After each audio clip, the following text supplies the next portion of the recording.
friends, it's Centel here, Stylist Centel, and I am so excited to be back, and I want to talk about sunscreens today. Oops. So, if you're curious about why I want to talk about these two sunscreens, please stay tuned. Before I get into talking about my two sunscreens, don't forget to like and subscribe to my channel or my post, because the more followers I get, the more people I can help. And my whole mission is to help women with mature skin look and feel beautiful and stylish. So I'm in Mexico right now, and I'm going to be here for 4 weeks. And I have noticed that as my skin matures, if I don't put sunscreen, I start getting more and more and more of these age spots coming on. So 2 sunscreens that work really well under my favorite makeup, and that is the Seint makeup, the cream-based foundation. One is Supergoop GLOWSCREEN.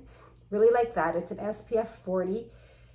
It doesn't, like, the makeup wears really nice on top of it. And also Elta MD UV CLEAR, and it's an SPF 40.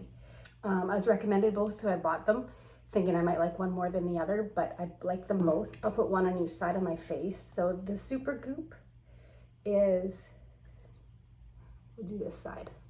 So you just need a very little, put it on. I usually put it on before I put my makeup on, and even if I'm not wearing makeup, I will put it on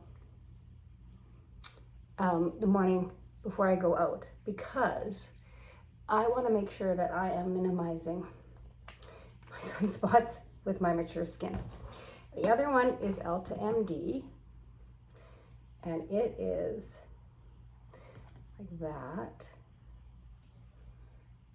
So it's a little whiter. They both go on really nice. They don't have any products in them that block our cream makeup from its application or from staying. So under your cream-based makeup, for us with mature skin, use a sunscreen, especially when you're out, because we want to protect our skin. And as much as the makeup makes it more youthful and evens out everything, if we can just help our skin also, it's such a good thing. Until next time, live, love, learn, and laugh.